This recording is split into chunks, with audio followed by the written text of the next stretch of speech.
The Book of Daniel, Chapter 2. King James. And in the 2nd year of the reign of Nebuchadnezzar, Nebuchadnezzar dreamed dreams, wherewith his spirit was troubled, and his sleep brake from him. Then the king commanded to call the magicians, and the astrologers, and the sorcerers, and the Chaldeans, for to shew the king his dreams. So they came and stood before the king. And the king said unto them, I have dreamed a dream, and my spirit was troubled to know the dream. Then spake the Chaldeans to the king in Syriac, O king, live forever. Tell thy servants the dream, and we will shew the interpretation. The king answered and said to the Chaldeans, The thing is gone from me. If ye will not make known unto me the dream, with the interpretation thereof, ye shall be cut in pieces, and your houses shall be made a dunghill. But if ye shew the dream, and the interpretation thereof, ye shall receive of me gifts and rewards and great honor. Therefore shew me the dream, and the interpretation thereof. They answered again and said, Let the king tell his servants the dream, and we will shew the interpretation of it. The king answered and said, I know of certainty that ye would gain the time, because ye see the thing is gone from me. But if ye will not make known unto me the dream, there is but one decree for you. For ye have prepared lying and corrupt words to speak before me, till the time be changed. Therefore tell me the dream, and I shall know that ye can shew me the interpretation thereof. The Chaldeans answered before the king, and said, There is not a man upon the earth that can shew the king's matter. Therefore there is no king, lord, nor ruler, that asked such things at any magician, or astrologer, or Chaldean. And it is a rare thing that the king requireth, and there is none other that can shew it before the king, except the gods, whose dwelling is not with flesh. For this cause the king was angry and very furious, and commanded to destroy all the wise men of Babylon. And the decree went forth that the wise men should be slain, and they sought Daniel and his fellows to be slain. Then Daniel answered with counsel and wisdom to Arioch, the captain of the king's guard, which was gone forth to slay the wise men of Babylon. He answered and said to Arioch the king's captain, Why is the decree so hasty from the king? Then Arioch made the thing known to Daniel. Then Daniel went in and desired of the king that he would give him time, and that he would shew the king the interpretation. Then Daniel went to his house, and made the thing known to Hananiah, Mishael, and Azariah his companions, that they would desire mercies of the God of heaven concerning this secret, that Daniel and his fellows should not perish with the rest of the wise men of Babylon. Then was the secret revealed unto Daniel in a night vision. Then Daniel blessed the God of heaven. Daniel answered and said, Blessed be the name of God for ever and ever, for wisdom and might are his. And he changeth the times and the seasons. He removeth kings, and setteth up kings. He giveth wisdom unto the wise, and knowledge to them that know understanding. He revealeth the deep and secret things. He knoweth what is in the darkness, and the light dwelleth with him. I thank thee, and praise thee, O thou God of my fathers, who hast given me wisdom and might, and hast made known unto me now what we desired of thee. For thou hast now made known unto us the king's matter. Therefore Daniel went in unto Arioch, whom the king had ordained to destroy the wise men of Babylon. He went and said thus unto him, Destroy not the wise men of Babylon. Bring me in before the king, and I will shew unto the king the interpretation. Then Arioch brought in Daniel before the king in haste, and said thus unto him, I have found a man of the captives of Judah, that will make known unto the king the interpretation. The king answered and said to Daniel, whose name was Belteshazzar, Art thou able to make known unto me the dream which I have seen, and the interpretation thereof? Daniel answered in the presence of the king, and said, The secret which the king hath demanded cannot the wise men, the astrologers, the magicians, the soothsayers, shew unto the king. But there is a God in heaven that revealeth secrets, and mocketh known to the king Nebuchadnezzar what shall be in the latter days. Thy dream, and the visions of thy head upon thy bed, are these. As for thee, O king, thy thoughts came into thy mind upon thy bed, what should come to pass hereafter, and he that revealeth secrets mocketh known to thee what shall come to pass.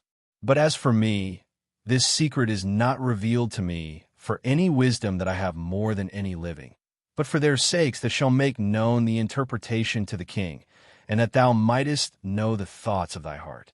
Thou, O king, sawest, and behold, a great image. This great image, whose brightness was excellent, stood before thee, and the form thereof was terrible. This image's head was of fine gold, his breast and his arms of silver, his belly and his thighs of brass, his legs of iron, his feet part of iron and part of clay. Thou sawest till that a stone was cut out without hands, which smote the image upon his feet that were of iron and clay, and brake them to pieces. Then was the iron, the clay, the brass, the silver, and the gold broken to pieces together, and became like the chaff of the summer threshing floors. And the wind carried them away, that no place was found for them. And the stone that smote the image became a great mountain, and filled the whole earth. This is the dream, and we will tell the interpretation thereof before the king. Thou, O king, art a king of kings, for the God of heaven hath given thee a kingdom, power, and strength, and glory. And wheresoever the children of men dwell, the beasts of the field and the fowls of the heaven hath he given into thine hand, and hath made thee ruler over them all.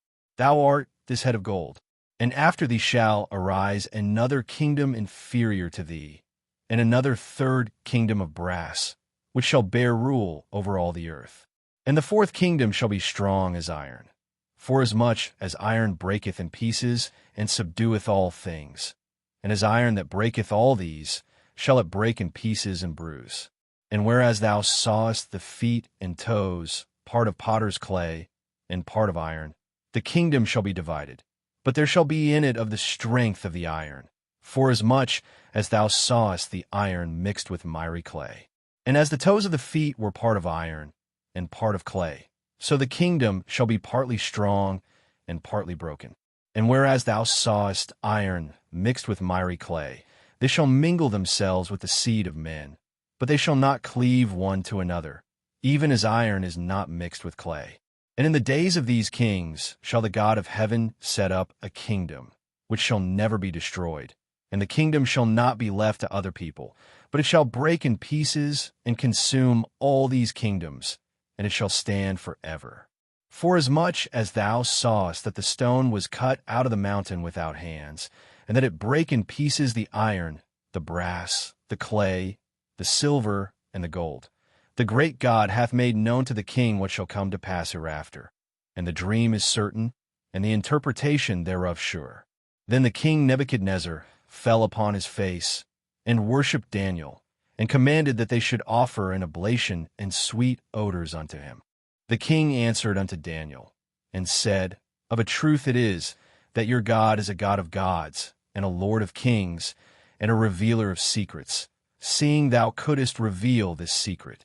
Then the king made Daniel a great man, and gave him many great gifts, and made him ruler over the whole province of Babylon, and chief of the governors over all the wise men of Babylon.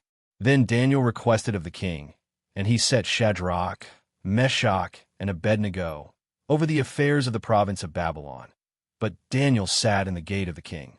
Commentary. Key principle. God is sovereign over all kingdoms, and his eternal kingdom will prevail over every human government.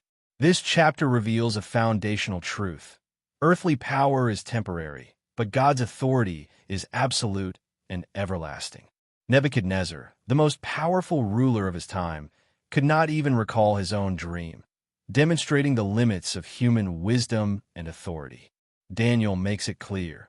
There is a God in heaven that revealeth secrets.